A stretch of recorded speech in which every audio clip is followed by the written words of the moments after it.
Bonjour à toutes et à tous. Bienvenue sur la plateforme webinaire pour suivre un nouveau rendez-vous expert Keox. Aujourd'hui en partenariat avec Moniteur Juris. Alors aujourd'hui nous accueillons Ariel Guillemot et Sylvain Amanaka qui proposent pour ce webinaire un décryptage des dispositions générales de la loi ENR. Ariel Guillemot et Sylvain Amanaka sont avocats au sein du cabinet Hudlo-Lepage, intervenant principalement en matière d'énergie renouvelable, de biodiversité et d'aménagement. À noter que Ariel Guillemot et Sylvain Amanaka préparent un article sur cette même loi ENR, apparaîtra à la rentrée dans la revue des dossiers techniques de la construction, des éditions du Moniteur, revue qui est accessible en papier et sur keox.fr pour tous les abonnés de la plateforme Keox. Aussi, un deuxième webinaire sur la loi ENR aura lieu à la mi-juin et traitera cette fois-ci des dispositions particulières de cette loi à chaque énergie renouvelable. La date de ce deuxième webinaire vous sera confirmée très prochainement. Juste avant de laisser la parole à Ariel et Sylvain, je tiens à rappeler que vous avez la possibilité de poser vos questions sur la plateforme webinaire tout au long de la présentation. Veillez à bien les formuler sur le chat et je ferai au mieux pour poser une majorité d'entre elles à nos intervenants du jour en fin de présentation. Je vous laisse la parole, Ariel et Sylvain. Très bonne présentation à vous. Merci beaucoup, bonjour à tous. Merci beaucoup, bonjour à toutes et à tous. Bienvenue donc dans ce premier webinaire consacré à l'analyse de la loi énergie renouvelable, qui est la loi, je vais le dire une fois, son nom complet, et ensuite on passera aux acronymes, donc de la loi numéro 2023-175 du 10 mars 2023, relative à l'accélération de la production des énergies renouvelables. Merci évidemment à Keox pour l'organisation de ce webinaire et au nom de toute l'équipe du cabinet Hudlo-Lepage Avocat, en particulier de ses deux associés, donc maître Corinne Lepage et maître Christian Hudlo. Nous sommes très heureux d'intervenir sur ce sujet. C'est en effet un sujet primordial déjà pour les développeurs de projets ENR, mais également pour les financeurs, pour les collectivités territoriales et évidemment pour les citoyens. Les présentations, courtes présentations ont déjà été faites. Je voulais, avant de débuter, faire un court retour sur la structure. En effet, il s'agira de deux webinaires. Donc, ce premier webinaire qui est consacré aux dispositions communes à toutes les énergies renouvelables prévues par la loi.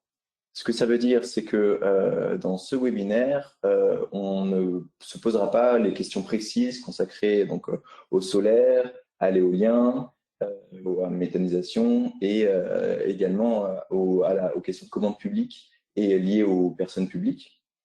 Ce sera fait dans le cadre d'un second webinaire qui aura lieu mi-juin, voire fin juin. Voilà pour la présentation de la structure. En guise d'introduction, on a simplement quelques rapides mots à faire sur notamment le contexte de cette loi. Simplement, je coupe la caméra pour que ce soit plus fluide. Oui, oui, avec la présentation. On la remettra ensuite au moment des questions. Oui, donc je disais sur le contexte, donc on est évidemment, ça c'est connu de tous, on est dans un contexte de hausse des prix de l'énergie, dans un contexte de nécessité de développer les énergies renouvelables pour atteindre nos objectifs européens et français en matière d'énergie renouvelable, mais également, puisque on le sait, c'est lié en matière de neutralité climatique. En France, enfin, nous ne sommes pas les seuls à avoir constaté ou à faire face à ces éléments, et également en droit européen. Et je voulais souligner ce point-là. En droit européen, on a le règlement du 22 décembre 2022 qui établit un cadre en vue d'accélérer le déploiement des énergies renouvelables. On voit que les mêmes termes sont employés. C'est un règlement temporaire qui est entré en vigueur le 1er janvier 2023 pour une durée de 18 mois. Et là aussi, il met en place des dispositions en vue d'accélérer le déploiement d'énergies renouvelables. On pourra en dire quelques mots tout au long de ce webinaire, dès lors que ce sera utile. S'agissant donc de la loi du 10 mars 2023, cette loi est également entrée en vigueur et elle a, ce qu'on peut dire d'ores et déjà, durant notre introduction, c'est qu'elle a fait l'objet d'importantes discussions, de nombreux amendements. On essaiera de les détailler également lorsque c'est utile à la compréhension tout au long de cette intervention. Et pour finir, pour présenter donc rapidement le sommaire de notre intervention. Donc, comme je le disais, elle porte sur les mesures générales, sur les dispositions communes à toutes les énergies renouvelables. On parlera en particulier, donc je laisserai évidemment Ariel en parler en premier lieu des mesures générales d'accélération et notamment de la raison impérative d'intérêt public majeur. On parlera également des zones d'accélération, qui sont des dispositions importantes de cette loi. En matière de financement et de gouvernance, on portera notre analyse surtout sur les questions de communauté d'énergie renouvelable, de communauté énergétique citoyenne et de partage territorial de la valeur. Sachant évidemment, et je le rappelle, que toutes les dispositions spécifiques à cette loi ENR, spécifiques à chacune des énergies renouvelables, seront également traitées, mais dans un second temps, dans le cadre d'un autre webinaire au cours du mois de juin. Pour commencer, je laisse la parole à Ariel. Merci beaucoup. Oui, donc on va commencer avec les mesures générales d'accélération et on va commencer un peu difficilement, j'en suis désolée, mais on va commencer par les dispositions procédurales puisque la loi ENR a apporté son lot de changements dans la procédure et dans voilà, les modalités d'instruction, notamment des projets ENR, mais pas que. Et ce mais pas que, je vais commencer par ça. En fait, la loi ENR apporte des modifications substantielles au régime de l'autorisation environnementale de manière générale. Vous savez peut-être, sans doute, que l'autorisation environnementale ne touche bien évidemment pas que les énergies renouvelables, elle porte sur un très très grand nombre de projets différents. Et donc, la première partie des mesures que je voudrais vous présenter, en fait, sont des modifications du régime de l'autorisation environnementale qui s'appliquent à tous les projets soumis à autorisation, pas seulement les projets d'énergie renouvelable. Alors, ce sont quelques petits points de procédures qui viennent être précisées, supprimées, amendées. Voilà. Je vous en fais l'article et je vous parlerai ensuite de deux dispositions qui, à mon sens, sont les plus importantes dans ces modifications et qui ont aussi évidemment un très grand impact sur les projets ENR. La première chose qu'il faut retenir, c'est que l'ordre de l'instruction de l'autorisation environnementale est légèrement modifié. Le porteur de projet qui est soumis à autorisation environnementale et examen au cas par cas doit désormais saisir l'autorité chargée de l'examen au cas par cas avant le dépôt de la demande d'autorisation environnementale. Ce n'était pas forcément le cas avant. Petite précision également, maintenant quand vous avez l'avis de l'autorité environnementale sur votre projet, la réponse écrite du maître d'ouvrage à cet avis doit être publiée en ligne. Pareil, ce n'était pas formalisé, c'était souvent le cas, mais pas forcément, il y avait des disparités selon les préfectures en particulier. Un point qui est relativement important tout de même, c'est la suppression du certificat de projet. Alors jusqu'à présent, en tout cas depuis la création du régime de l'autorisation environnementale, donc depuis 2017, vous aviez la possibilité en tant que porteur de projet de demander un certificat de projet à l'administration. En fait, ce certificat était délivré à l'administration, il vous permettait, c'était elle qui vous présentait les différentes procédures auxquelles devait être soumise votre projet et qui fixait notamment un calendrier réglementaire. Et ce calendrier, elle pouvait y être tenue et donc engager sa responsabilité sur ce calendrier. Donc c'était quand même relativement confortable pour, en tout cas c'était un atout pour les porteurs de projet, ce certificat de projet. Ce certificat de projet a tout bonnement et simplement été supprimé avec la loi énergie renouvelable. Alors vous me direz quel est le rapport avec l'accélération des énergies renouvelables? Je ne l'ai pas encore trouvé personnellement. Autre point effectivement de précision quant à l'articulation des procédures et l'ordre des procédures. La demande d'autorisation environnementale, elle peut désormais être rejetée pendant la phase d'examen et non plus après. C'est-à-dire que vous n'avez plus besoin d'attendre la fin de la procédure d'examen. Si jamais votre projet doit être rejeté, on va dire très rapidement, du fait de certains problèmes, vous le saurez a priori plus rapidement et l'administration n'est plus obligée d'attendre la fin de la procédure d'examen. Dernier petit point important qui, alors là, a encore moins de liens évidents avec les projets ENR, mais je le signale tout de même puisque vous êtes nombreux à nous suivre, à ne pas seulement travailler sur les projets d'énergie renouvelable, mais aussi sur d'autres types de projets avec des impacts environnementaux importants. Il y a eu tout un débat autour de la certification des bureaux d'études, puisque aujourd'hui, vous savez que d'une part, les bureaux d'études prennent une place de plus en plus importante dans le montage des projets, dans la réalisation des projets, et ensuite parfois dans le contentieux, et qu'il n'y a aujourd'hui pas véritablement de certification au niveau national. Il y a certaines certifications, mais il n'y a pas de certification nationalisée pour les bureaux d'études, donc il y a une... comment dire, il n'y a pas de référentiel de qualité nationale pour les bureaux d'études. Voilà, donc il y a eu une disposition qui permet de réaliser une expérimentation pendant 4 ans pour certifier les bureaux d'études avec un arrêté ministériel qui va fixer certains critères. Je pense que ça signifie qu'on va aller de plus en plus vers une certification en fait, des bureaux d'études qui sont finalement de plus en plus amenés à intervenir sur tout type de projet, notamment d'énergie renouvelable en particulier. Je dirais quand même que les points les plus importants, les points qui ont modifié l'autorisation environnementale et qui sont cruciaux aussi pour les projets de ENR, mais pas seulement. Donc vraiment, si vous avez des projets qui sont soumis à autorisation environnementale, mais qui ne sont pas du tout des projets d'énergie renouvelable, tout ce que je viens de dire les concerne aussi. Mais ce point-là, il faut vraiment que vous le reteniez. Le premier, c'est que le juge est désormais obligé de régulariser l'autorisation lorsque cela est nécessaire. Jusqu'à présent, il pouvait régulariser lorsque dans un contentieux, il y avait des irrégularités qui étaient soulevées et qu'il estimait que c'était régularisable. Aujourd'hui, il a désormais l'obligation de régulariser quand c'est possible.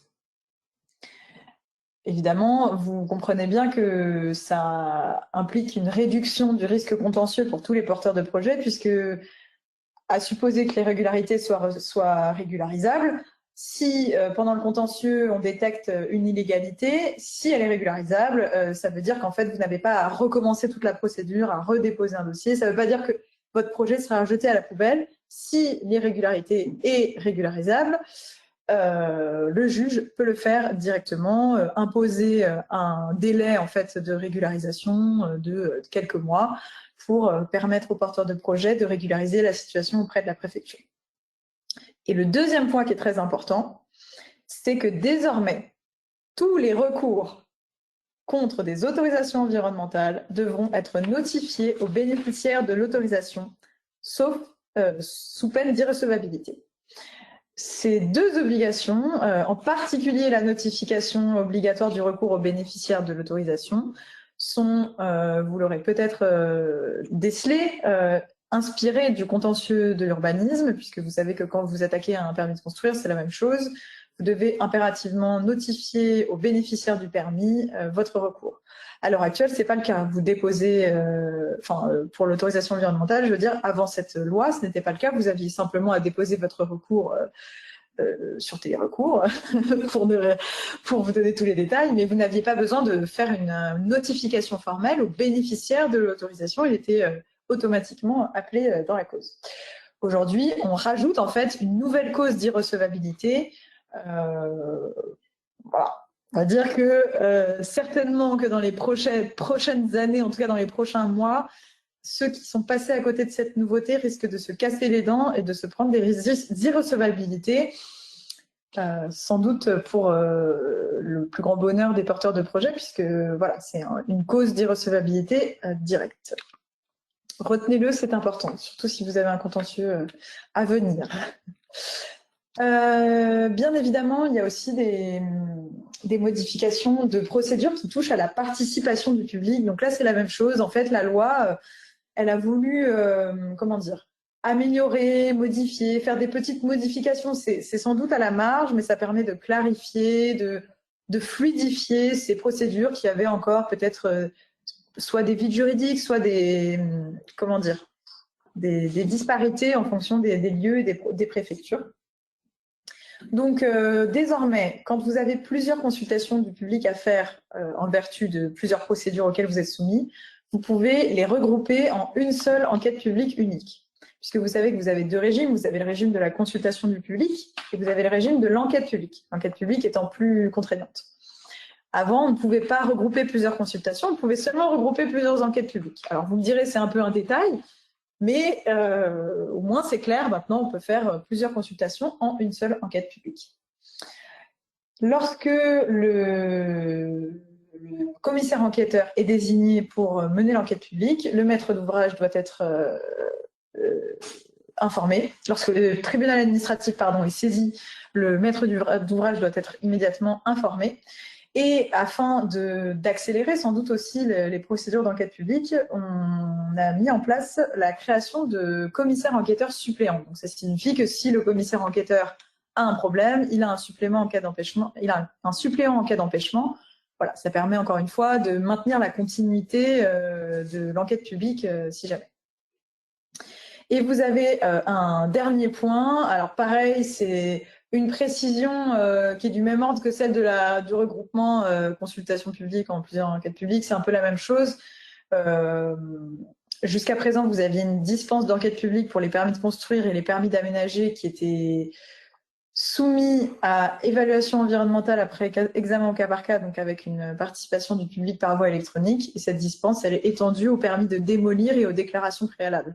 Encore une fois, c'est logique, qui peut le plus, peut le moins, c'est la même logique. Ça ne va pas changer la face du monde, mais voilà, ce sont des précisions qui sont apportées par la loi ENR. J'en viens aux modifications procédurales qui sont spécifiques au projet d'énergie renouvelable.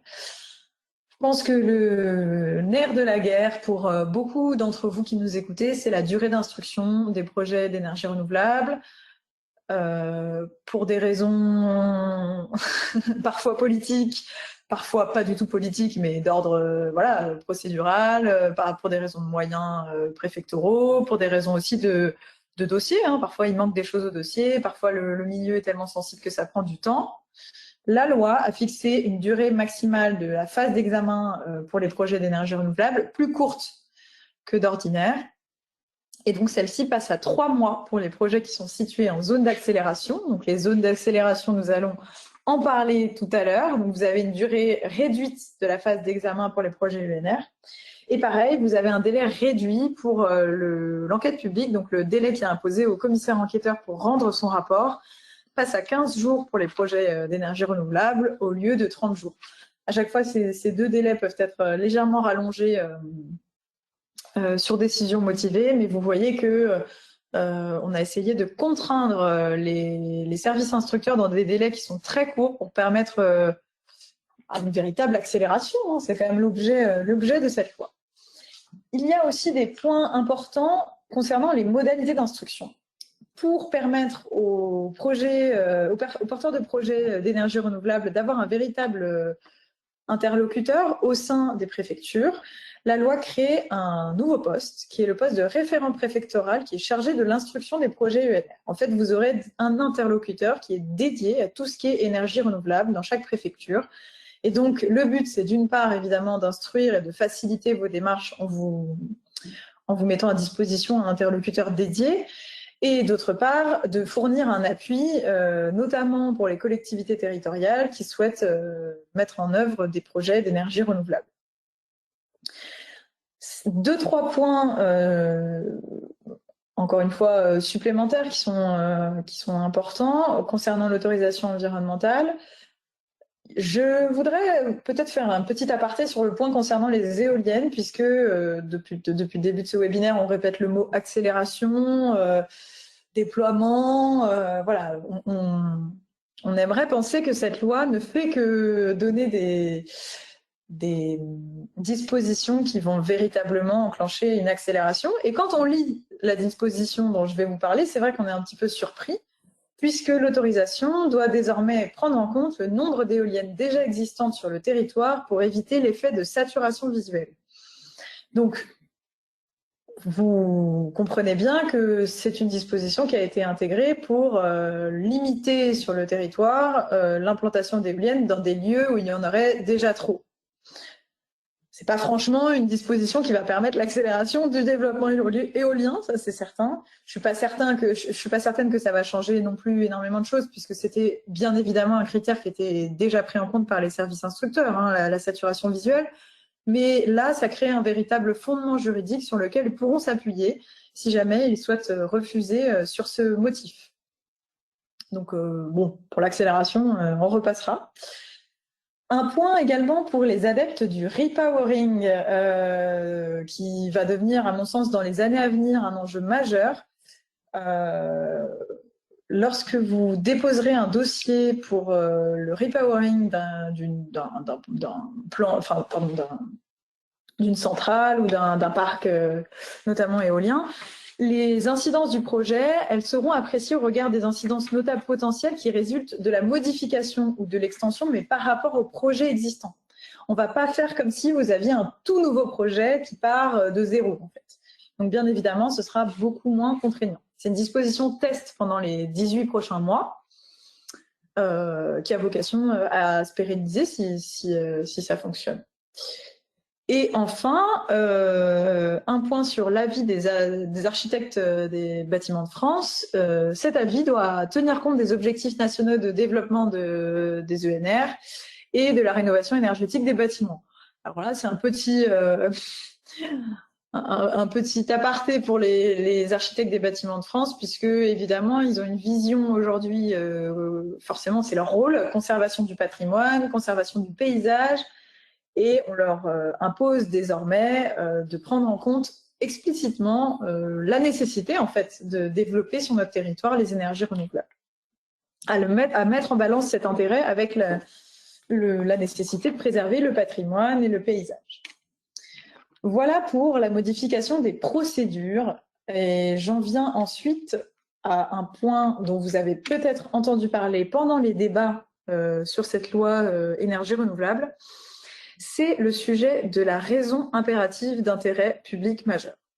Alors, pour comprendre ce qu'est une raison impérative d'intérêt public majeur, un nom horriblement barbare et très long, il faut revenir sur le principe. Le principe en France, c'est que vous avez l'interdiction de porter atteinte aux espèces protégées. Jusque-là, ça va. Sauf qu'il y a certains cas où il faut pouvoir porter cette atteinte, puisque certains projets justifient en fait une atteinte au regard des bénéfices qu'ils sont susceptibles d'apporter. Donc, vous avez la possibilité de demander une dérogation à cette interdiction de porter atteinte aux espèces protégées, qu'on appelle, pour faire court, dérogation espèces protégées. Et pour obtenir cette dérogation espèces protégées, vous devez remplir 3 conditions. La première condition, c'est que votre projet soit justifié par un motif impérieux. Et parmi ces motifs, en particulier, il faut que le projet soit motivé par une raison impérative d'intérêt public majeur. En gros, une très, très, très bonne raison. Deuxième condition, il faut qu'il n'y ait aucune solution alternative à votre projet qui soit satisfaisante. Et troisième condition, il faut que l'espèce qui est concernée par la dérogation se maintienne dans un état de conservation favorable. Alors, quel est l'apport de la loi ENR sur ce sujet? En fait, jusqu'à il y a peu, certains porteurs de projets ENR ont eu du mal à justifier de la raison impérative d'intérêt public majeur pour demander une dérogation espèces protégées. Parce que vous savez que quand vous faites des projets ENR, parfois vous êtes situé dans certains milieux plus ou moins naturels, mais même dans les milieux dégradés, même dans des friches industrielles, même dans des anciennes carrières, etc., vous avez très très souvent des espèces protégées, et donc vous devez très souvent demander une dérogation espèces protégées. Et certains porteurs de projets ont eu du mal à justifier de cette raison impérative d'intérêt public majeur, ou en tout cas le juge administratif parfois a refusé de la reconnaître parce que parfois il estimait que le projet n'était pas de taille suffisante, par exemple, pour contribuer aux objectifs de développement. Donc, en fait, il y avait une incertitude et une insécurité juridique des porteurs de projets sur ce point. À partir du moment où ils avaient une dérogation espèces protégées à demander, il y a véritablement un risque contentieux très important sur le sujet de la dérogation espèces protégées. Ces dernières années, on a vraiment vu ce contentieux exploser, et en particulier sur cette question de la raison impérative d'intérêt public majeur. La loi apporte donc une nouveauté, et cette loi, en fait, ne fait que reprendre le règlement, sauf si je me trompe, mais Sylvain, corrige-moi si je me trompe. Non, exactement. Le règlement européen dont on vous a parlé en introduction, en fait, c'est lui qui a créé cette disposition et la loi ne fait que le reprendre. Elle crée une présomption de justification du projet par une raison impérative d'intérêt public majeur. Donc, en gros, si vous avez un projet ENR, on considère que la condition, on présume que la condition tenant à la raison impérative d'intérêt public majeur est d'ores et déjà remplie, du fait de l'importance de déployer en fait les énergies renouvelables sur notre territoire.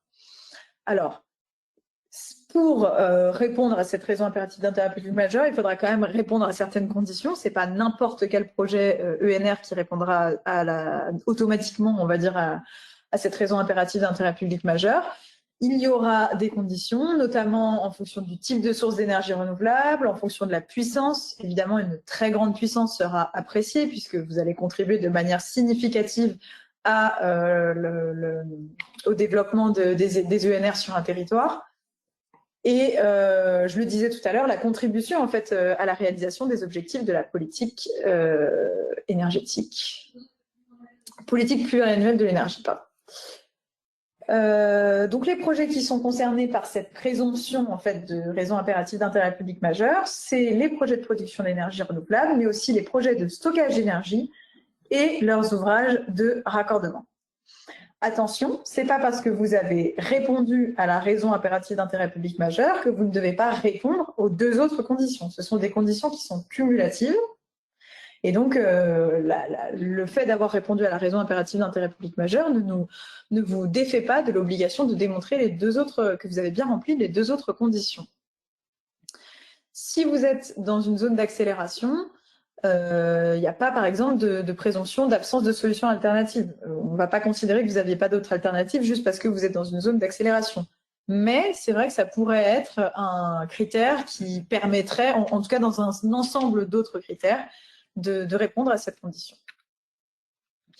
Donc, à quoi ça va servir? Je le disais plus tôt, ça permet de sécuriser en fait le projet puisque les demandes de dérogation espèces protégées vont être standardisées si elles répondent aux critères qui seront ultérieurement fixés par décret. À ma connaissance, ce décret n'a pas encore été pris. Le projet de loi, en fait, il vient uniformiser une jurisprudence puisque, je vous le disais, il y avait quelques juges qui parfois refusaient cette reconnaissance donc pour certains projets. Aujourd'hui, voilà, les choses sont claires, il y a des critères qui sont fixés par la loi, il y aura beaucoup moins de marge d'appréciation juridictionnelle.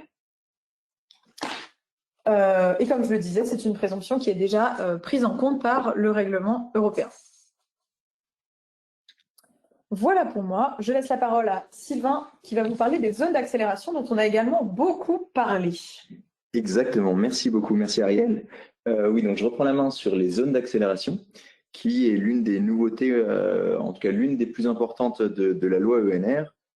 En deux mots, qu'est-ce que c'est? Ce sont des zones au sein desquelles on peut dire que le déploiement des ENR devra ou devrait être facilité. J'emploie le conditionnel, on comprendra ensuite. En droit français, donc le droit issu de la loi ENR a décidé de partir sur une logique ascendante. Il s'agissait de laisser les communes identifier ces zones d'accélération. Et là, je vais me permettre de citer le rapporteur Didier Mandelli, qui nous disait que ce sont d'abord les maires, puis les établissements publics de coopération intercommunale, en lien avec les syndicats d'énergie et les départements, ainsi que les comités régionaux de l'énergie. On en parlera également, même si ce n'est pas une nouveauté de cette loi. Ce sont donc eux qui seront à la manœuvre pour définir des zones propices à l'implantation des installations de production d'énergie renouvelable. On peut encore dire que la création de ces zones, elles n'étaient pas prévues dans le projet de loi déposé initialement par le gouvernement. Elles ont été ajoutées ensuite, peut-être au regard de la proposition de directive du 18 mai de 2022, dont on parlera également. Car en effet, je vous propose de fonctionner en deux temps. Dans un premier temps, je vais vous présenter l'état du droit actuel, tel qu'il est issu d'une part de la loi ENR, plus du règlement du 22 décembre 2022, donc du règlement européen qui est d'application directe. Et dans un second temps, je me permettrai de vous présenter la proposition de directive du 18 mai 2022, qui est une proposition directive quasi intégralement consacrée à la création de ces zones d'accélération en droit européen. Et on pourra voir donc les similarités, les similitudes, mais également les différences dans son régime. je me suis permis de faire ce commentaire de cette proposition de directive dans le cadre de ce webinaire. D'une part parce qu'elle n'a pas encore fait l'objet de nombreux commentaires pour le moment et qu'elle nous permet d'avoir une vue d'ensemble des mécanismes juridiques qui sont à venir dans ce domaine. Et comme on est sur un changement, une évolution, presque une révolution en termes de logique vis-à-vis de l'implantation des énergies renouvelables, on a trouvé que c'était intéressant. Sur les zones d'accélération telles qu'elles résultent de la loi ENR, d'une part, sont prévus des critères de définition et d'autre part, est prévue une procédure d'élaboration de ces zones. Sur les critères de définition, les zones d'accélération, elles doivent répondre à 6 principes. D'une part, tout d'abord, elles doivent présenter un potentiel d'accélération qui va permettre d'atteindre l'objectif de baisse des émissions de gaz à effet de serre en 2030 et ensuite la neutralité carbone en 2050. L'objectif de développement des énergies renouvelables en 2030, qui est donc pour le moment en droit français de 33% et de 40% s'agissant de la production d'électricité, ainsi que les objectifs plus précis fixés dans le cadre de la PPE, de la programmation pluriannuelle de l'énergie dont a pu parler Ariel rapidement. Pour rappel, les objectifs que je viens de citer, c'est des objectifs fixés par la loi, c'est des objectifs légaux. Deuxième principe, elle doit contribuer à la solidarité entre les territoires et à la sécurité de l'approvisionnement. Elle doit également être définie dans l'objectif de prévenir et de maîtriser les dangers et les inconvénients pour les intérêts mentionnés au sein des articles L211-1, L511-1 du Code de l'environnement. Ce sont les principes, je vais même en fait vous les citer. Le L511-1 du Code de l'environnement, il mentionne les dangers et les inconvénients pour la commodité du voisinage, mais aussi pour la santé, la sécurité, la salubrité publique, l'agriculture et évidemment la protection de la nature, de l'environnement et des paysages. Le L211-1 du même code, il mentionne la nécessité de protéger de la prévention des inondations, de la protection des eaux et de la lutte contre toute pollution.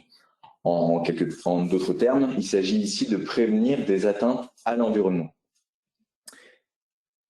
Dans un quatrième principe, les zones d'accélération, elles doivent également être définies pour chaque catégorie d'énergie renouvelable. Cinquièmement, s'agissant plus précisément de la production en toiture, on vient nous dire que les zones d'accélération, elles ne doivent pas être comprises dans un parc naturel ou dans une réserve naturelle. Et pour le cas d'éoliennes, elles ne peuvent pas être comprises dans un site classé ou dans une zone de protection spéciale classée au titre du réseau Natura 2000. Et enfin, ces zones, elles doivent également valoriser les zones d'activité économique. Voilà pour les principes, les critères selon lesquels on doit mettre en place ces zones d'accélération. Sur leur procédure d'élaboration, maintenant, ce qu'on peut dire, c'est déjà ce que j'ai dit en introduction, quelque peu, elles suivent une logique ascendante, une logique en trois étapes. Tout d'abord, doit être fait un état des lieux.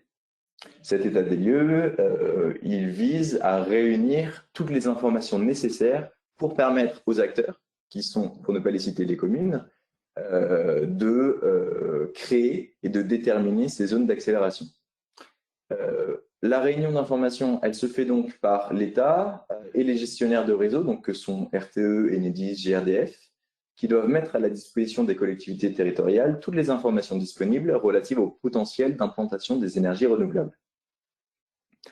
On parle ici donc évidemment du potentiel énergétique, de la part déjà prise par chaque EPCI dans le déploiement des ENR. On parle également de la capacité d'accueil sur les réseaux. C'est quelque chose qu'on pourra voir également lorsqu'on parlera rapidement du raccordement, mais les réseaux de transport et les réseaux de distribution d'électricité, ils ont une capacité d'accueil maximale dont il faut peut-être prévoir une extension. Souvent, on nous dit qu'on peut comparer un réseau de transport d'électricité ou un réseau de distribution avec le flux d'une rivière. Lorsque l'eau déborde, c'est assez similaire avec lorsque l'électricité déborde et on peut avoir une coupure à ce moment-là. Donc voilà, il y a des capacités d'accueil existantes qu'il faut prendre en compte également. Et en dernier lieu, les capacités planifiées. Sur ces informations à réunir, on peut mentionner que le nouveau code, le nouvel article du Code de l'énergie prévoit spécifiquement, s'agissant du solaire, la création carrément d'un cadastre solaire qui prendra en compte donc les surfaces des toitures de toutes les constructions bâties situées sur le territoire et les surfaces au sol déjà artificialisées, notamment, on pense évidemment au parc de stationnement. Et ces informations, elles seront déjà transformées et transmises aux collectivités territoriales par le moyen d'un cadastre. L'étape numéro 2, c'est l'identification par les communes, à proprement parler, de zones d'accélération, dans lesquelles on va pouvoir développer des énergies renouvelables. Cela se fait dans un délai de 6 mois. Un délai de 6 mois à compter de la mise à disposition de ces informations. Qu'est-ce qui doit être fait? Donc, on doit avoir une concertation du public, dont les modalités sont laissées librement aux collectivités territoriales. Après cette concertation, une identification de ces zones d'accélération, une transmission au référent préfectoral dont qu'a pu évoquer Ariel, et également une transmission à l'EPCI, un débat au sein de l'organe délibérant de l'EPCI. On peut remarquer, et je l'ai mis sur cette slide, que le référent préfectoral ou alors l'EPCI peut accompagner les communes dans l'identification de ces zones d'accélération. Voilà, la disposition que vous pouvez retrouver. J'ai préféré être assez précis sur les slides, comme vous pourrez le voir. Ça vous permettra, quand une fois que vous les aurez, d'accéder plus facilement à l'information. Donc voici ici la nouvelle définition du référent préfectoral. Sachant que dans le cas d'aires protégées, de périmètres de grands sites de France ou de périmètres de classement d'un parc naturel régional, les communes vont identifier ces zones seulement après avis du gestionnaire ou alors du syndicat mixte qui est gestionnaire de ce parc naturel. Hop, je passe à la slide suivante sur laquelle figure la dernière étape de cette procédure d'élaboration, qui est celle d'un avis du comité régional de l'énergie. Alors, à titre préalable, sur ce comité régional de l'énergie, il n'est pas issu de la loi ENR, donc de la loi de 2023. Il est issu de la loi Climat et Résilience qui a été publiée en août 2021. Il a par contre été précisé par un décret qui date, lui, de janvier 2023. Et rapidement sur sa composition, donc il est coprésidé par le président du conseil régional et par le représentant de l'État dans la région. Figurent également des représentants des départements, des communes, des EPCI, des représentants des entreprises et notamment des entreprises actives dans le secteur des énergies renouvelables, des représentants d'organisations de la société civile, également actifs dans le domaine de l'énergie, du climat, mais plus largement de la protection de l'environnement. Voilà pour la composition du comité régional de l'énergie. Donc, en sachant sa composition, vous pouvez voir l'importance, vous verrez ensuite l'importance qu'on lui donne et l'importance qu'on donne donc aux membres qui en font partie. Aux membres qui en font partie, oui. Comment est-ce que ça se déroule? On va avoir dans un premier temps le référent préfectoral qui va arrêter la cartographie des zones d'accélération. Il va l'arrêter, il va la transmettre ensuite pour avis au comité régional. Le comité régional, il a 3 mois pour se prononcer. S'il considère que les zones d'accélération qui ont été identifiées sont suffisantes pour atteindre les objectifs régionaux, il va demander l'avis, à nouveau l'avis conforme, qui est également un avis conforme des communes du département. Chaque commune va donc se prononcer en ce qui concerne les zones d'accélération qui sont situées sur son territoire. Qu'est-ce qui se passe lorsque lorsque le comité régional de l'énergie considère que les zones d'accélération ne sont pas suffisantes pour atteindre les objectifs régionaux? Dans ce cas-là, Tout simplement, on va renvoyer les propositions de cartographie aux communes en leur demandant d'identifier de manière à titre complémentaire de nouvelles zones dans un délai de 3 mois. Un nouvel avis du comité régional va être émis et dans ce cas, s'il est positif, dans le délai de 2 mois à compter de ce nouvel avis, les référents préfectoraux vont pouvoir arrêter la cartographie des zones après, encore une fois, avoir recueilli l'avis conforme des communes concernées. Alors, on verra comment ça se déroule en pratique, en doctrine. Beaucoup ont considéré que cet avis conforme des communes relevait un peu du droit de veto des communes. On verra qu'est-ce qu'il en sera en pratique, on verra si les communes joueront le jeu ou non.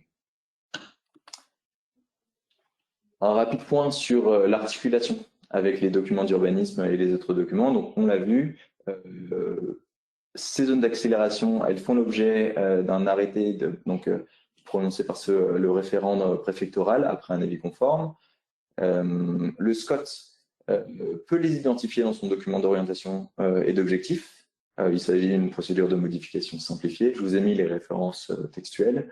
Il en va de même pour le PLU et la carte communale dans le cas pour l'un des orientations d'aménagement et de programmation pour le PLU. Également, les zones d'accélération peuvent figurer dans une carte indicative du schéma régional du climat, de l'air et de l'énergie. Et les plans climat et énergie territoriaux doivent prendre en compte, doivent prendre une carte qui vont identifier ces zones d'accélération. Voilà pour l'articulation avec ces documents. S'agissant donc des conséquences de l'état du droit actuel, je voulais vous faire un point précis sur le pendant de ces zones d'accélération qui seront les zones dans lesquelles l'implantation des installations de production d'énergie renouvelable va être soumise ou vont être soumises à conditions, et les zones dans lesquelles leur implantation pourrait être exclue. C'est donc une conséquence, l'envers du décor de ces zones d'accélération. Voici dans le tableau, vous verrez la condition pour, s'agissant d'une part des zones soumises à conditions, et les deux conditions pour les zones d'exclusion des ENR. Première condition qui est commune, c'est qu'elles pourront être prises dès lors que leur implantation est incompatible avec le voisinage habité ou avec l'usage des terrains à proximité, ou alors qu'elles portent atteinte aux points que j'ai mentionnés, que sont la sauvegarde des espèces naturelles, des paysages, qualité architecturale urbaine et paysagère, la mise en valeur du patrimoine, l'insertion des installations dans leur milieu environnant. Et deuxième condition, relative, elle, à la zone d'accélération, relative à la zone d'exclusion, mais qui a trait à la zone d'accélération, puisqu'en effet, on ne peut mettre en place une zone d'exclusion que si une cartographie des zones d'accélération a été arrêtée avec un avis positif de la part du comité régional de l'énergie. En remarque, j'ai pu indiquer que l'intégration de ces zones, elle est soumise que l'intégration de ces zones soumises à conditions ou excluant les ENR se fait au sein du règlement du PLU, d'une carte communale, ou alors dans le périmètre pour le périmètre des communes non couvertes par ces documents d'urbanisme au sein du SCOT dans le cadre du document d'orientation et d'objectifs. Voilà pour la première grande conséquence. Je vous ai ensuite mentionné diverses autres conséquences, notamment la nouvelle contrainte pour les projets qui se situent hors zone d'accélération. C'est la contrainte de l'obligation pour le porteur de projet de créer un comité de projet à ses frais. Je vais aller un peu plus rapidement, de toute façon vous pourrez retrouver les slides si nécessaire. En termes d'enquête publique, le délai de rendu du rapport du commissaire enquêteur est raccourci lorsqu'on se situe dans une zone d'accélération. Il est ajouté un nouveau critère relatif à ces zones d'accélération pour la sélection des lauréats des appels d'offres de la CRE. Appel d'offres pour obtenir le complément de rémunération de la CRE, appel d'offres du Code de l'énergie. Le critère de l'implantation dans une zone d'accélération va être pris en compte aux côtés du critère évidemment du prix, mais de celui de la qualité de l'offre ou alors de la rentabilité du projet. Attention, tout de même, ce critère doit être mentionné au sein du cahier des charges. Enfin, conséquence qui, elle, résulte de l'application directe de l'article 6 du règlement du 22 décembre 2022, c'est la possibilité qui est prévue pour les États membres d'exempter les projets qui se situent dans une zone d'énergie renouvelable. Alors, sont mentionnées ici les zones d'énergie renouvelable. On pourrait considérer qu'il s'agit des zones d'accélération en droit français. Donc, les États membres peuvent exempter les projets d'énergie renouvelable, les projets de stockage d'énergie et les projets relatifs au réseau électrique de l'évaluation environnementale et des évaluations des incidences Natura 2000. En d'autres termes, que prévoit le droit européen, ou en tout cas ce règlement? Il prévoit que l'évaluation environnementale va être réalisée à l'échelle de la zone en exemptant les projets qui s'y trouvent. Attention, on peut noter tout de même que ce règlement est d'application temporaire de 18 mois environ, ce qui nous emmène, je crois, jusqu'en juillet 2024. Voici pour l'état du droit. Et on va mentionner brièvement, je ne sais pas combien de temps il nous reste, oui, assez brièvement, la proposition de directive du 18 mai 2022. Elle parle de zones propices au déploiement des ENR. Depuis le texte adopté par le Parlement, on parle de zones d'accélération des ENR, donc on peut voir à quel point l'emploi des termes est identique. Là encore, on va retrouver des critères de définition de ces zones et des critères relatifs à et une procédure d'élaboration spécifique. S'agissant des critères de définition, on peut dire en tout cas qu'ils font écho au droit français. Là aussi, ils portent sur la demande d'énergie qui était prévue, la disponibilité d'infrastructures sur le réseau et le potentiel de production des énergies renouvelables. S'agissant de la procédure d'élaboration, quant à elle, elle laisse une moindre place aux collectivités territoriales, ou en tout cas, ce n'est pas précisé, même si le texte du Parlement européen va un peu plus en faveur des autorités locales. Donc, qu'est-ce qu'on a? On a, au plus tard, 1 an après l'entrée en vigueur de la directive, les États membres doivent avoir recensé les zones terrestres et maritimes qui pourraient accueillir les installations de production d'énergie. On voit ici qu'on revient un peu sur l'étape numéro 1 qu'on a vue précédemment. Ensuite, au plus tard, 2 ans après l'entrée en vigueur de la directive, les États membres vont devoir adopter un ou plusieurs plans qui désignent les dites zones d'accélération. Là encore, on se porte plus sur l'étape numéro 2. Pour ce faire, donc, ils vont devoir donner la priorité aux surfaces artificielles et construites, notamment les toits. Là encore, sont exclus les sites Natura 2000 et les parcs et réserves naturelles. Sur le régime juridique d'octroi des permis au sein de ces zones, ce qu'on va voir, c'est que pour les permis qui portent sur donc, le permis de construire, permis d'exploiter ces installations, la procédure d'octroi va être raccourcie. Une demande, donc à compter de la demande, tout d'abord, de la demande faite par le développeur, 14 jours après la réception de cette demande doit être validée par l'instructeur, ou alors un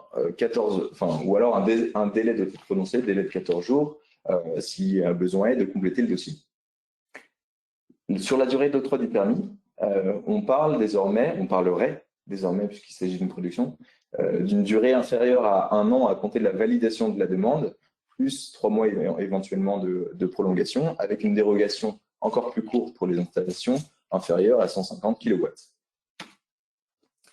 S'agissant de l'évaluation environnementale et évaluation des incidences Natura 2000, Là encore, on reprend la même logique que celle du règlement du 22 décembre 2022, c'est-à-dire qu'on va avoir une absence d'évaluation environnementale ou une absence d'évaluation Natura 2000 au niveau du projet, pour la préférer au niveau de la mise en place de la zone. Au niveau du projet, cette évaluation elle va être remplacée par un examen qui vise, alors je vous ai mis le texte, qui vise à déterminer si l'un ou l'autre de ces projets est hautement susceptible d'entraîner des incidences négatives imprévues importantes et qui n'ont pas été recensées lors de l'évaluation environnementale de la zone. Donc ici, on voit plusieurs conditions qui visent à restreindre le champ ou le périmètre de cet examen. D'une part, il faut que les incidences négatives soient importantes. Et de plus, il faut que leur risque de réalisation soit hautement susceptible et qu'il n'ait pas été déjà recensé lors de l'évaluation environnementale de la zone. La décision, il s'agit d'une acceptation tacite et c'est uniquement le refus qui doit être express. Et en cas de refus, on revient sur une procédure d'évaluation environnementale et d'évaluation Natura 2000 qui, elle, doit être effectuée dans un délai de 6 mois. Voici pour les dispositions relatives aux zones d'accélération. Je vais aller bien plus vite pour le reste, parce que c'est plus simple à comprendre, moins important, et vous avez l'ensemble de toute manière sur ces slides. Il s'agit tout d'abord du raccordement. Donc, pour le raccordement, plusieurs nouveautés ont été prévues. D'une part, la possibilité d'établir des priorités et de hiérarchiser le traitement des demandes, également de pouvoir anticiper ces demandes. On parlera également de la question du schéma régional de raccordement au réseau des énergies renouvelables, S3R-ENR, qui a été modifié afin d'intégrer la dimension de la pertinence technique et économique des investissements à réaliser. Et enfin, on a la possibilité de simplifier le raccordement de grands projets industriels qu'on va considérer comme nécessaires à la décarbonation industrielle. Alors, une simplification qui va se mettre en place par une concertation préalable simplifiée, une possibilité de dispense de procédures d'évaluation environnementale notamment. Sur le financement et la gouvernance, ce sont les dernières modalités et notamment sur, on voulait vous présenter, vous parler rapidement, les communautés d'énergie renouvelable, les communautés énergétiques citoyennes. Alors, peut-être que vous en connaissez déjà les grandes lignes. Pour rappel, ces communautés, elles proviennent de la directive RED 2, donc 2018-2001. Elles ont été transposées en droit français aux articles L291-1 et suivants du Code de l'énergie. Quelle est l'idée ? Je vais vous parler surtout de l'idée principale de ces communautés. Il s'agissait de pouvoir changer d'échelle dans le développement des énergies renouvelables, de passer donc d'une échelle à un projet, à celle d'un territoire avec une pluralité de projets et une harmonisation, une articulation entre ces projets. Ici, on s'inspire de la pratique allemande des Energiegemeinschaften, Gemeinschaft signifiant communauté. Là encore, l'idée finale, c'est l'acceptabilité des projets ENR. Je passe rapidement sur les caractéristiques donc, de la CER, de la communauté d'énergie renouvelable. Juste pour vous signifier les nouveautés relatives à la participation, donc la participation des personnes physiques, mais également des personnes morales, avec les petites et les moyennes entreprises, les collectivités territoriales ou leurs groupements, également depuis la loi du 10 mars 2023, les sociétés d'économie mixte locale. Vous pourrez voir donc la question du contrôle effectif et de proximité nécessaires à ces communautés d'énergie renouvelable et les compétences qui sont donc de produire de l'électricité, notamment par le biais de l'autoconsommation dont on parlera dans le second webinaire. S'agissant des communautés énergétiques citoyennes, même chose, vous pouvez voir leur constitution qui est identique à celle des CER, également en termes de participation. Attention, cependant, le contrôle effectif n'est pas n'est pas subordonnée, oui, à un critère géographique. Je vais relativement vite parce qu'on n'a pas de nouveauté à ce niveau-là, mais je voulais vous présenter quelque chose de complet. Les modifications à retenir, mais on en parlera plus au cours du second webinaire. S'agissant des personnes publiques, c'est l'ouverture du capital social des CER et des CEC au SEML, dont j'ai pu parler, et également l'instauration d'un droit de préemption au profit des collectivités territoriales.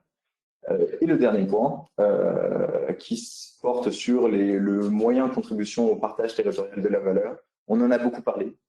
Il y a eu beaucoup de débats sur ce point. Finalement, on peut presque dire qu'on a un peu accouché d'une souris. L'idée du début était d'effectuer une déduction en fait sur les factures d'électricité des riverains, et même également à un moment où on a réfléchi à faire une déduction pour les communes qui étaient concernées par les projets d'énergie renouvelable. Finalement, il s'agit la contribution retenue, c'est une obligation pour les projets, pour les développeurs de projets d'énergie renouvelable de financer certains projets portés par la commune. Je vous laisserai les dire plus précisément. Il s'agit de projets portés pour la sauvegarde notamment et la protection de la biodiversité. Voilà, je crois qu'on en a fini exactement, qu'on en a fini avec cette présentation. Si vous avez des questions, alors il nous reste que quelques minutes, mais on peut peut-être déborder de 5 minutes si jamais vous avez des questions. On va remettre la caméra pour qu'on puisse se parler, c'est plus sympa. C'est le problème, enfin cette loi, en effet, elle a été très dense, avec beaucoup de petites dispositions, mais qui ont eu un grand contenu. Voilà pourquoi on a été aussi long. Merci beaucoup, en tout cas, Ariel Guillaumeau et Sylvain Amalaka pour cette présentation. Alors, j'ai eu quelques questions qui sont arrivées durant votre présentation. Alors, une première question à la fois large et précise de Madame Zalouga, qui travaille à la CDC Habitat et qui demande relativement à la loi ENR, sait-on quand paraîtra le décret d'application? Et elle prend comme exemple l'article 40, qu'elle ne trouve pas suffisamment précis, et notamment sur plusieurs points. Le calcul de la surface d'un parking de plus de 1500 mètres carrés, est-ce qu'on prend en compte les emplacements de parking, voies de desserte, etc. Enfin, ces dispositions-là qui portent sur le solaire, les parkings, c'est tout ce qui est solaire. On en parlera plus en détail dans le deuxième webinaire. Mais moi, j'ai pas d'informations sur les dates d'entrée en vigueur d'élaboration même des décrets sur ces points. Mais vous avez raison, vous soulevez un point important qui est que, en fait, cette loi, elle nécessite de très nombreux décrets d'application pour préciser ses contours, préciser son application. Donc, aujourd'hui, on en est que ça a été promulgué il y a très peu de temps, donc on en est qu'au tout début. Sachant que par exemple, sur les communautés d'énergie, on est également à l'attente d'un décret. Ça fait plusieurs années qu'on attend. Donc on voit qu'il y a une distension qui se fait entre la loi et les décrets. Alors, je ne suis pas juriste du tout et je ne connais pas grand-chose en termes de loi, mais alors du coup, jusqu'à ce qu'un décret paraisse, comment est-ce qu'on applique la loi? C'est une bonne question. Par exemple, la question de la raison impérative d'intérêt public majeur, qui nécessite en fait des critères qui sont définis par décret. On considère que votre projet remplit la raison impérative d'intérêt public majeur si vous rentrez dans les critères du décret. Sauf que si le décret n'a pas encore été publié et que vous avez un projet d'énergie renouvelable à l'heure actuelle, pour l'instant, j'ai envie de vous dire, il y a quand même un flou. Il y a une présomption, mais les critères ne sont pas encore définis. Donc, effectivement, il y a un espèce de temps de latence, en fait, qui est tout juridique sur ces points. Très bien. Ça dépend, en fait, des dispositions. Certaines sont applicables tout de même, mais la plupart, si un décret est nécessaire pour l'application, c'est que tant que le décret n'est pas paru, a priori, la disposition ne peut pas être appliquée en l'état, parce qu'elle est trop générale. Je vous remercie. J'ai une question de Julien Prieur. En quoi le rôle des bureaux d'études est impacté par la loi, notamment par rapport à leur agrément? Et alors, il a une deuxième question. En quoi les études d'impact ont évolué dans le cadre des zones d'accélération et les zones qui limitent les énergies renouvelables? Bonjour, Monsieur Prieur. Alors, pour le rôle des bureaux d'études, c'est très léger, hein. Il y a eu des débats en fait pendant l'élaboration de la loi, mais ce qui a été retenu, c'est une expérimentation concernant cette possibilité de référentiel de qualification à l'échelle nationale. Tout simplement parce qu'aujourd'hui, on a un rôle croissant des bureaux d'études et pas forcément de moyens au niveau national de contrôler la qualité des prestations. Alors évidemment, on sait qu'il y en a qui sont très sérieux et c'est pas le sujet, mais il y a une telle diversité et en même temps un tel besoin des bureaux d'études qu'aujourd'hui, on va vers un espèce de besoin de certification. Aujourd'hui, on ne parle pas de refuser l'agrément, on en est vraiment au balbutiement de ce contrôle. Il n'y a pas encore je dirais, de cadre et d'encadrement vraiment précis, mais je pense que ça va venir dans les prochaines années. C'est le sentiment que ça donne, mais pour l'instant, il n'y a pas grand-chose. Et est-ce que vous pouvez répéter la deuxième question sur les études d'impact? Alors, textuellement, en quoi les études d'impact vont évoluer dans le cadre des zones d'accélération et des zones qui limitent les énergies renouvelables? Peut-être je peux te laisser répondre. En fait, c'est l'une des grandes questions qu'on se pose encore à l'issue de cette loi. C'est qu'on a un cadre qui a été d'élaboration qui a été prévu pour les zones d'accélération. On a encore très peu de dispositions relatives à leur régime. On a les dispositions qui nous proviennent, qui sont issues donc, du règlement du 22 décembre 2022. On a les propositions de dispositions qui pourraient venir de la production de directive dont j'ai pu parler. Autrement, en droit français, on a encore très peu de choses. Alors, il y a ce qui a été dit rapidement relativement à l'accélération des procédures de manière générale du L181-9 du Code de l'environnement, si je ne me trompe pas. Mais en dehors de ça, on n'a pas de précision. Donc, en fait, l'étude d'impact d'un projet en zone d'accélération et d'un projet hors zone d'accélération, concrètement, aujourd'hui, on n'a pas de différence de contenu pour le moment, en tout cas. Oui. Mais à partir du moment où il y aurait une zone d'accélération et donc que le projet serait dispensé d'évaluation environnementale parce que la zone d'accélération elle-même a déjà fait l'objet d'une évaluation environnementale, dans ce cas-là, j'imagine que l'étude d'impact... Dans ce cas-là, oui. Du coup, l'étude d'impact ne se justifie même plus puisqu'elle est dispensée d'évaluation environnementale, donc a priori... pas sur le terrain de l'évaluation environnementale, il n'y a pas d'étude d'impact. Mais c'est un peu, c'est une usine à gaz énorme, la zone d'accélération. Enfin, après, chacun son avis, mais je me permets un avis pas très élogieux, mais accélérer en mettant une procédure aussi contraignante, avec autant de conditions, voilà, une procédure d'élaboration avec des avis de 10 personnes différentes, bon. Des avis de 10 personnes différentes et là-dessus, je suis d'accord. Surtout une procédure qui doit être renouvelée. Je l'ai pas précisé pour aller rapidement, mais les zones, elles vont devoir aussi être renouvelées. Je crois que c'est tous les 5 ans. Donc ça veut dire que tous les 5 ans, on remet la machine en route. L'idée en théorie est intéressante. À voir si en pratique c'est possible de créer des zones comme ça dans lesquelles on va faciliter le déploiement.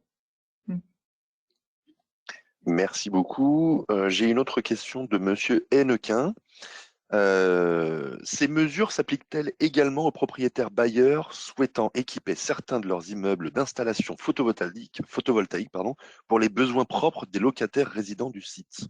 J'imagine qu'il parle de la dernière partie que vous avez évoquée dans votre présentation. Des communautés d'énergie renouvelable ou ce qu'on peut dire sur les installations, petites installations, excusez-moi de vous avoir coupé, sur les petites installations en toiture, c'est qu'il y a en matière d'autorisation, que ce soit d'urbanisme ou que ce soit environnemental, on n'est pas sur les mêmes seuils. Et même pour la plupart, on n'atteint pas les seuils de permis de construire, par exemple. Ça va être une déclaration préalable. Donc oui, il y a une distinction et il y a moins de contraintes pour ces petites installations en toiture. Je ne sais pas si on parle de petites installations en toiture ou non dans l'espèce. Autrement, s'agissant, pour faire le lien avec les communautés d'énergie, évidemment, c'est beaucoup sur des installations en toiture. Et donc, d'une part, par de la production d'électricité à partir de photovoltaïque, d'autre part, sur des installations qui vont figurer en toiture, et en dernier lieu, par le biais de l'autoconsommation, qu'on va mettre en place ces communautés d'énergie renouvelable, pour ne parler que d'elles. Et pour les conditions des installations en toiture et solaire, vous aurez un webinaire dédié sur cette problématique parce qu'il y a eu beaucoup de nouveautés dans la loi, donc il fallait vraiment faire 2 webinaires distincts. Voilà. Ben écoutez, je vous remercie beaucoup. Pour l'instant, je n'ai pas d'autres questions. Du coup, on va arrêter là pour l'instant. Si vous avez des questions, en tout cas pour les participants, n'hésitez pas à contacter le cabinet Hudelot Lepage à l'adresse contact@hudelot-lepage.com. Si vous désirez évidemment obtenir de plus amples informations à ce sujet. Du coup, juste un mot avant de nous quitter. Pour les abonnés, vous pourrez retrouver cette présentation sur Keox en replay dans votre espace abonné. Voilà, je vous remercie beaucoup Ariel Guillaumeau et Sylvain Manaka pour votre présentation et merci à vous qui avez suivi ce webinaire. Alors, premièrement, on se retrouve le 31 mai prochain pour un nouveau rendez-vous expert Keox sur la réversibilité des bâtiments pour une ville décarbonée avec l'architecte Anne Démiance, membre de l'Académie des Beaux-Arts à l'Institut de France dans la section architecture. Et puis, à la mi-juin ou à la fin juin, à définir encore pour la seconde partie de ce décryptage de la loi ENR avec vous-même ou vos collègues du cabinet Hudelot Lepage. Voilà, apparemment, ça sera d'autres personnes. Voilà. Oui. Et ben, je vous remercie beaucoup à nouveau. Je vous souhaite à toutes et à tous une très bonne fin de journée et à très bientôt. Merci à tous d'avoir suivi ce webinaire. Au revoir. Merci.